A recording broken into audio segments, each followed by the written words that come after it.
Hello, welcome back to the We Are City channel for Season 2 of our PES 2024 Master League here on the We Are City channel. I am currently away travelling around Europe in my van, and that is why I thought a bit of a filler series, something that we can go into just to fill just a week or so before I get back. I'm currently away. As you're watching this, I'm recording it beforehand. We're going to use Manchester City again, and you can see by the side, the squad here we've got. There's some players missing, there's a different looking squad all round, and some different changes, some things have been made in this team. We're going to make some big transfers in this series in Season 2, make some big moves in the transfer market to improve this squad. We're going to let some big players go, and we're going to build a master side that then we are, through episode, going to go month by month for episode, just highlights the games. And a little bit like when you watch the highlights on Sky Sports, his YouTube channel, something like that, just highlights the games, the key moments, and we'll get through month by month, so there'll be 12 episodes, a roundup episode, a starting episode, which is this one with all the transfers, and then there will be an episode which is the other ones. All the other ones are just the gameplay and so on throughout the month. So that is how it's going to be. That's how it's going to work. Let's get right into it by going through, firstly, I want to go through all the players that have left the club this summer. So these are all the transfers out in the summer transfer window, starting with Calvin Phillips. The midfielder made a £40 million move to Newcastle United. They took a risk on the Hull midfielder, who finally leaves Manchester City in a permanent deal. James McAtee made a move to West Ham United in a £20 million deal, only 20 years of age. West Ham United looking for creative talent, went for the young Englishman who impressed at Sheffield United, a relegated side, and he moved to London.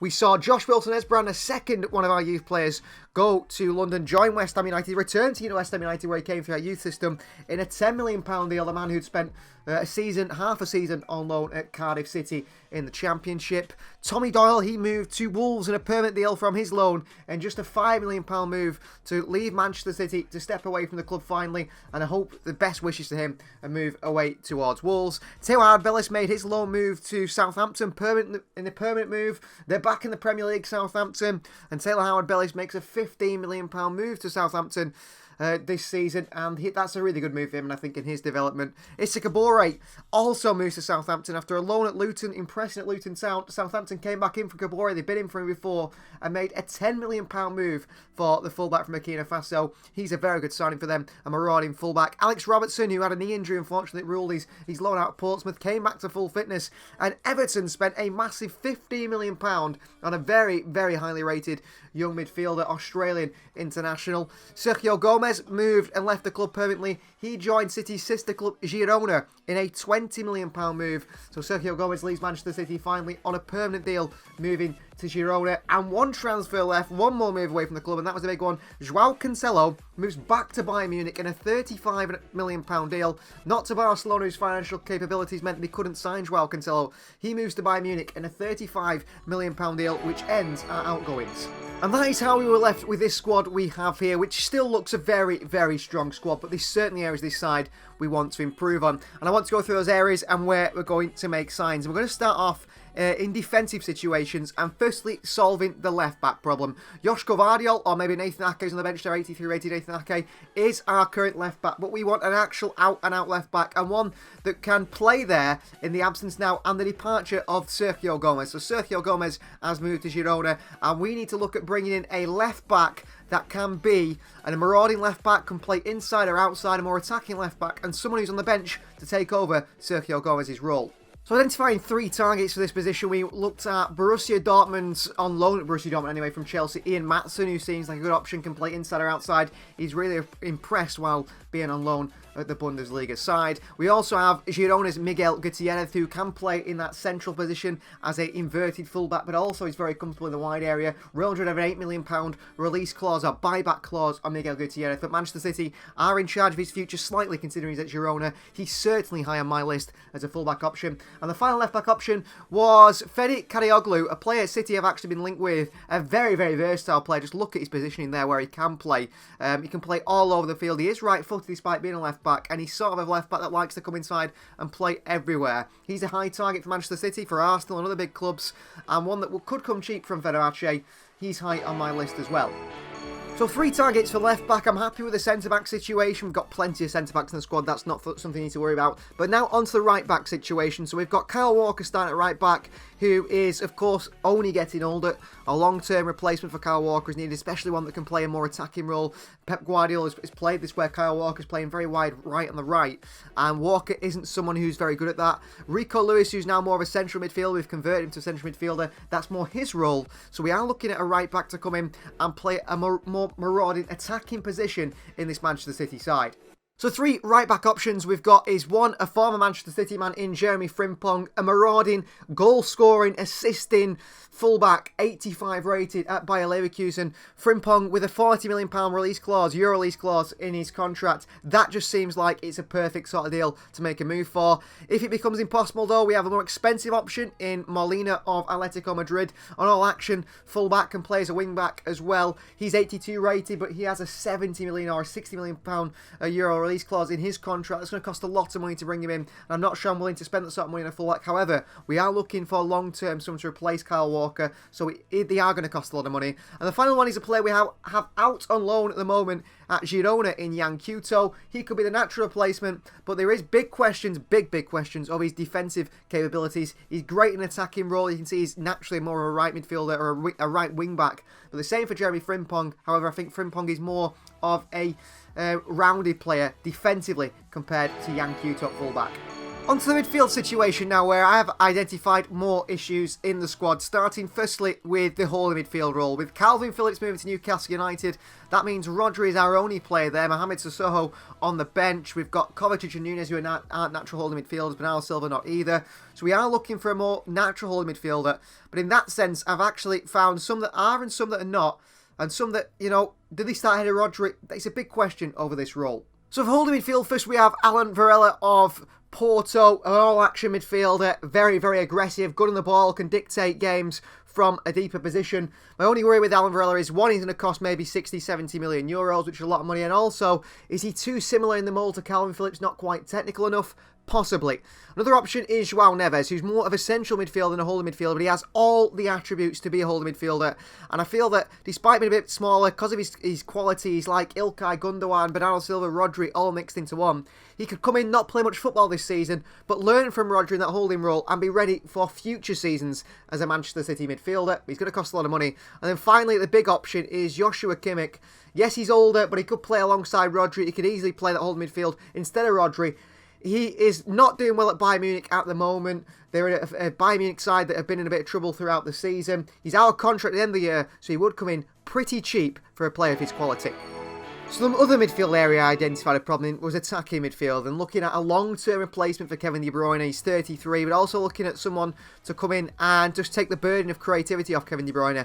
I don't believe Phil Foden is that sort of creative player. Matheus Nunes, Kovacic certainly aren't, but Bernardo Silva I don't think is as creative as Kevin De Bruyne either, and we're looking for a long-term creative player. So on our list of targets is firstly a player that City nearly signed in the summer and could go back for again. In West Ham United's Lucas Paquetá, the Brazilian has got all the flair needed for a Manchester City player, and he's just as creative as Kevin De Bruyne. We also have on the list Florian Wirtz, excelling in a Bayer Leverkusen side. He could be a super option for this Manchester City team. I think he certainly would be one to replace Kevin De Bruyne long term, being only so young, and he brings a lot of creativity, but is he a little bit too similar maybe in style to Phil Foden? And finally, it's Jamal Musiala, a very creative player who creates more by running at teams, running at players. Not quite the same ability as Kevin De Bruyne. I think Paquetá is probably the most similar player to De Bruyne in that sense.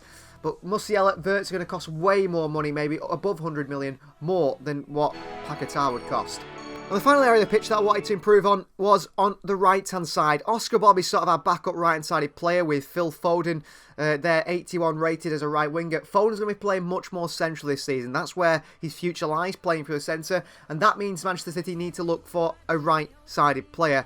And I've got 3 players on our list to sort of come in and take over from Phil Foden on that right-hand side, so Foden can play centrally more often. More often than not, that is going to be the idea. And the players on my list, starting off with Athletic Bilbao's Nico Williams. Now, he has been finding his feet on the left-hand side for Bilbao, which just put me off a little bit, but a €50 million release clause for an absolutely exceptional footballer. Could he go back to the right-hand side and play there for Manchester City? Possibly. We have Michael Elise on the list as well, heavily linked with Manchester City. A player who's got a few injury issues but loves to cut in from that right-hand side onto his left foot. And I think he's very much in the mould of one former City player in Riyad Mahrez. And I think that is what City are missing, that right-hand side, a Riyad Mahrez.